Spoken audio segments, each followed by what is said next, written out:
Hello friends, welcome to my YouTube channel government job road map. आज की video में हम करेंगे हिंदी, जो भी जो कि एक आसान विषय माना जाता है, लेकिन इसमें उतने नंबर नहीं आ पाते जिसे हम इतना हल्के में लेकर छोड़ देते हैं। इसलिए हिंदी को भी, जिस भी एग्ज़ाम में हिंदी अगर आती है, उसको भी पढ़ना बहुत ज़रूरी है। अक्सर ऐसा होता है कि हिंदी और इंग्लिश के अगर किसी एग्ज़ाम में आते हैं तो इंग्लिश में ठीक नंबर आ जाते हैं और हिंदी में कम रह जाते हैं। तो हिंदी को हम बिल्कुल इजी मानकर छोड़ देते हैं, क्योंकि यह हमारी भाषा है। इसलिए हम हिंदी की लगभग 15 क्लास लगाएंगे, जिसमें हम हिंदी के मेन मेन टॉपिक को कंप्लीट करेंगे। तो पहली क्लास में हम हिंदी को बेसिक से शुरू करेंगे। पहला हमारा लेसन है भाषा, व्याकरण एवं लिपि का परिचय, कि भाषा, व्याकरण और लिपि क्या होती है। जैसा कि हमें पता है, भाषा और व्याकरण और लिपि तीनों का ही हमें पता है, मोटा मोटा हम बताएंगे इसमें कि भाषा क्या है। भाषा एक जो है माध्यम है। क्या माध्यम है?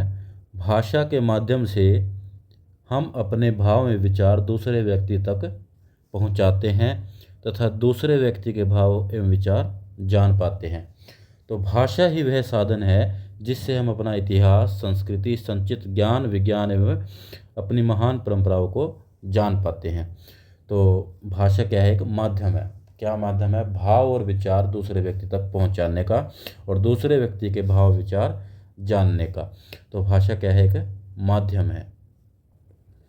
जैसा कि हमें पता है, संसार में कई सारी भाषाएं बोली जाती थी। संस्कृत, हिंदी, अंग्रेजी, बंगला, गुजराती, पंजाबी, उड़िया, जर्मन, फ्रेंच, इतावली, चीनी, अनेक भाषाएं बोली जाती है। और हमें ऐसा भी पता कि भारत में अनेक भाषा बोली जाती है, इसलिए हमें इसे बोल सकते हैं भारत जो है अनेक भाषा भाषी देश है। अनेक बोली और भाषाओं से ही मिलकर राष्ट्र बना है। संस्कृत हमारी सभी भारतीय भाषाओं की सूत्र भाषा है। तो हमारी जो मूल भाषा है, जिस भाषा से सभी भाषाएं बनी है, वो कौन सी भाषा है? वो है हमारी संस्कृत भाषा। कौन सी भाषा?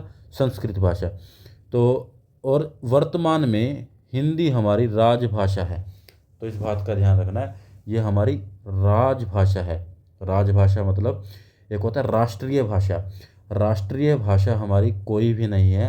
हाँ, राजभाषा हमारी है। राजभाषा मतलब राज कार्य भाषा। राज कार्य भाषा से मतलब, राज कार्य भाषा मतलब जिसमें सरकारी कामकाज किए जाते हैं, या जो भी सरकारी काम होता है वो किस भाषा में मतलब हमारा होता है, जिसको हमने मान लिया वो हमारी हिंदी भाषा है। तो हमें भाषा की डेफिनेशन पता चल गई। भाषा जो है एक माध्यम है। क्या माध्यम है? भाषा जो है भाव एवं विचार, भाव एवं विचार दूसरे व्यक्ति तक पहुंचाने एवं दूसरे व्यक्ति के भाव विचार जान पाने का क्या है? माध्यम है। और सभी भाषाओं की मूल भाषा कौन सी भाषा है? संस्कृत भाषा है। और वर्तमान में हिंदी हमारी कौन सी भाषा है? राजभाषा है। इसके बाद हम करेंगे भाषा के दो प्रकार होते हैं, एक पहला मौखिक और दूसरा लिखित। तो हम अपने विचारों को दो तरीक़ों से समझा सकते हैं, पहला या तो हम बोलकर, दूसरा या हम लिखकर। तो मौखिक भाषा आपस में बातचीत के द्वारा, भाषणों, उद्बोधनों के द्वारा प्रयोग में लाई जाती है। लिखित भाषा लिपि के माध्यम से। तो लिखित जिन चिन्हों का प्रयोग किया जाता है लिखने के लिए, भाषा को लिखने के लिए, उन चिन्हों को हम क्या बोलते हैं? लिपि बोलते हैं। तो भाषा के भेद कौन कौन से हो गए? एक तो मौखिक भाषा और एक लिखित भाषा। जब हम आपस में बातचीत करते हैं तो मौखिक भाषा का प्रयोग करते हैं, तथा पत्र, लेख, पुस्तक, समाचार पत्र आदि में हम लिखित भाषा का प्रयोग करते हैं। विचारों का संग्रह भी हम लिखित भाषा में ही करते हैं। तो इसके बाद जो है हमारे पास भाषा में और बोली में क्या अंतर है। एक भाषा होता है और एक बोली होता है। तो एक सीमित क्षेत्र में बोले जाने वाले भाषा के स्थानीय रूप को बोली कहा जाता है। तो ये किसका रूप होता है? एक भाषा का ही रूप होता है। क्या होता है? भाषा के एक स्थानीय रूप में जो सीमित क्षेत्र में बोले जाते हैं उसे हम क्या बोलते हैं? बोली कहते हैं। और इसे उपभाषा भी बोलते हैं। मतलब उपभाषा और बोली एक ही बात है। कहा गया कि कोस कोस पर बानी बदले 5 कोस पर बानी। इसका मतलब क्या है कि जो पानी जो है वो 1-1, 2-2 फुट पे, 1-1 किलोमीटर पे बदल जाता है, और 5-7 किलोमीटर पे क्या बदल जाती है? वो बानी बदल जाती है। बानी मतलब बोली बदल जाती है। तो हर 5-7 मील पर बोली में बदलाव आ जाता है। तो भाषा और बोली में सिर्फ यही अंतर है कि भाषा एक सीमित क्षेत्र में बोली जाती है और बोली जो है एक सीमित क्षेत्र में बोली जाती है और भाषा जो है वो विस्तृत क्षेत्र में बोली जाती है। उसका एक व्याकरण होता है और एक शब्दकोश होता है, जबकि बोली का व्याकरण हो भी सकता है और नहीं भी, दोनों बातें हैं। तो इस तरह से भाषा होती है। तो इस तरह से कई सारी बोलियां हैं जो हिंदी भाषा से निकल कर आई है। जैसे पूर्वी हिंदी, पूर्वी हिंदी में कौन कौन से आएगी? अवधी, बघेली, छत्तीसगढ़ी। पश्चिमी हिंदी में खड़ी बोली, ब्रज, बांगरू, बुंदेली, कन्नौजी। और बिहारी भी जो है हिंदी का एक रूप है। इसमें मगही, मैथिली, भोजपुरी। मगही, मैथिली और भोजपुरी। राजस्थानी में कौन सी आएगी? राजस्थानी भी एक हिंदी का ही रूप है। मेवाड़ी, मारवाड़ी, मेवाती, हाड़ौती। और पहाड़ी में कौन सी आएगी? गढ़वाली, कुमाऊनी, मंडियाली। तो ये सारी बोलियां जो है हिंदी के रूप है। तो हिंदी के ये 5 रूप है। तो हिंदी को संविधान सभा ने राजभाषा कब स्वीकार किया था? वो किया था 14 सितंबर 1949 का। एक ये हमारा क्वेश्चन बनता है हिंदी से। 14 सितंबर 1949 को राजभाषा स्वीकार किया था संविधान सभा ने। इसके बाद हमारे पास है व्याकरण की परिभाषा। व्याकरण क्या होती है? तो व्याकरण जो है हमारे पास हिंदी व्याकरण हिंदी भाषा को शुद्ध रूप से लिखने और बोलने संबंधी नियमों की जानकारी देने वाला शास्त्र है। तो किसी भी भाषा को शुद्ध रूप से लिखने और बोलने संबंधित जो जानकारी मिले जिस शास्त्र में, उसे हम क्या बोलते हैं? व्याकरण बोलते हैं। किसी भी भाषा को जानने के लिए उसके व्याकरण को भी जानना बहुत आवश्यक होता है। हिंदी की विभिन्न ध्वनि, वर्ण, पद, पदांश, शब्द, शब्दांश, वाक्य, वाक्यांश आदि की विवेचना तथा उसके विभिन्न घटकों, प्रकारों का वर्णन हिंदी व्याकरण में किया जाता है। तो हम इसके बाद हिंदी व्याकरण के हमारे पास क्या होगा? ऐसा शास्त्र जो किसी भाषा के लिखित और मौखिक यानी कि बोलने संबंधित नियमों की जानकारी के बारे में ज्ञान दे, वो हमें क्या बोलेंगे? उसे व्याकरण बोलेंगे। तो अब इसमें बात करेंगे कि लिखने के लिए हमें कुछ चिन्हों की जरूरत पड़ेगी किसी भी भाषा को लिखने के लिए। तो अलग अलग भाषा के अलग अलग चिन्ह हैं।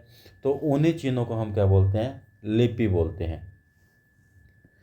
जैसे कि संस्कृत, हिंदी, मराठी, कोंकणी, नेपाली आदि भाषाओं की लिपि क्या है? देवनागरी है। तो संस्कृत की जो लिपि है वो भी देवनागरी है, मराठी की भी देवनागरी है, हिंदी की भी देवनागरी है, कोंकणी की भी देवनागरी है और नेपाली की भी देवनागरी है। तो अंग्रेजी की जो लिपि है, जैसे हम ये बोलते हैं ABC, ये कौन सी लिपि है? इस लिपि का नाम रोमन। और पंजाबी की जो लिपि है वो क्या है? गुरुमुखी। और उर्दू की लिपि जो है वो है फारसी। तो भारत सरकार के अधीन केंद्रीय हिंदी निदेशालय ने अनेक भाषाविदों, पत्रकारों, हिंदी सेवी संस्थानों तथा विभिन्न मंत्रालयों के प्रतिनिधियों के सहयोग से हिंदी की वर्तनी का देवनागरी में एक मानक स्वरूप तैयार किया है, जो हिंदी प्रयोक्ताओं के लिए समान रूप से मान्य है। तो हिंदी में क्या है? कुछ स्वर है, कुछ व्यंजन है। हम इसके बारे में बात, जैसे ए, आ, ई, ऊ, री, ए, ओ, औ। तो आगे इनकी सबकी मात्रा होती है। ए की कोई मात्रा नहीं, आ की मात्रा, छोटे ई की मात्रा, बड़े ई की मात्रा, ऊ की मात्रा, बड़े ऊ की मात्रा, री की मात्रा इस तरह से होती है। ए की मात्रा, ई की मात्रा, ओ की मात्रा, औ की मात्रा। तो अनुस्वार, इसको हम क्या बोलते हैं? अनुस्वार बोलते हैं। ये बिंदु जो होता है इसको हम क्या बोलते हैं? अनुस्वार। इस भी अनुस्वार से बनने वाले जो शब्द, जैसे अंश, अंदेशा, संपदा, हंस। और जो चंद्र बिंदु होता है उसको हम बोलते हैं अनुनासिक। इसको चंद्र बिंदु भी बोलते हैं, जैसे हंसना, धुआं, चांद। और विसर्ग, विसर्ग जैसे ये जो 2 निशान हम लगाते हैं शब्दों के बीच में, हम आह भी बोलते हैं इसको हम विसर्ग बोलते हैं। विसर्ग क्यों बोलते हैं? विसर्ग का मतलब होता है टूटना। जैसे अधपतन, दुख, मनस्थिति। तो बीच में एक विराम सा आता है, इसलिए हम इसको विसर्ग बोलते हैं। तो व्यंजन हमें पता है ये क्या है, ये सब व्यंजन है, ये सब व्यंजन है, ये हमें पता है। और ये संयुक्त व्यंजन जो इन व्यंजनों के मेल से कोई ना कोई बने होते हैं उन्हें संयुक्त व्यंजन बोलते हैं। इसमें अक्षय, अत्रय, जय, श्रेय और हल चिन्ह, इसको हल चिन्ह बोलते हैं। जो किसी शब्द को अगर आधा लिखना हो तो इसको नीचे लगा दो, इसको हलंत भी बोलते हैं। जैसे प्रहलाद, पट्टा, अपराहन, इसमें है जो है वो आधा है, ट जो है इसमें आधा है जो है इसमें आधा है। गृहीत स्वर ओ, इसको हम गृहीत स्वर बोलते हैं। गृहीत व्यंजन कै, ख, ग, जय, फै, इसमें और उसमें क्या फ़र्क है, इसमें जोर देकर बोला, इसको बोलते हैं कै और इसको बोलते हैं कै, थोड़ा सा ज़्यादा जोर देकर। अंग्रेजी भाषा से गृहीत स्वर ओ, जैसे इसको ना डॉक्टर नहीं बोलेंगे, इसको बोलेंगे डॉक्टर। ओ की मात्रा है एक तरह से ये, कोटेज, कॉलेज। फारसी से गृहीत ध्वनियाँ, तो मतलब ओ की जो मात्रा, हमने ओ की जो एक ध्वनि ली है, इसको हम अगर इस तरह से लिखते हैं तो ये ओ की ध्वनि देगा। तो ये हमने ये ध्वनि कहाँ से, ये अंग्रेजी भाषा से आई है। तो अभी तक जो हमने किया उसमें से याद रखने योग्य क्या है, हम अपनी बात एक दूसरे को किससे वो बताते हैं, भाषा के माध्यम से बताते हैं। भाषा के दो रूप, मौखिक और लिखित। जिन लेखन चिन्हों का प्रयोग किया जाता है उन्हें क्या कहते हैं, लिपि बोलते हैं। हिंदी भाषा की लिपि कौन सी है, देवनागरी है। नेपाली की कौन सी है, देवनागरी है। मराठी की कौन सी है, देवनागरी है। संस्कृत की कौन सी है, देवनागरी है। अंग्रेजी की कौन सी है, रोमन है। और पंजाबी की कौन सी है, गुरुमुखी है। उर्दू की कौन सी है, फारसी है।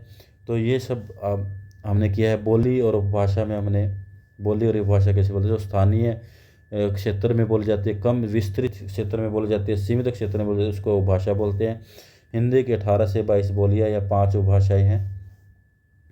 भाषा को शुद्ध लिखने में बोलने से संबंधित जानकारी देने वाले शास्त्र को हम क्या कहते हैं, व्याकरण बोलते हैं। ये आज की वीडियो में हमने किया है। Thank you. नेक्स्ट वीडियो के लिए लाइक करें, सब्सक्राइब करें, कमेंट करें। अगर कोई मिस्टेक्स आपके नोटिस में आए तो उसको कमेंट में ज़रूर बताएं। Thank you.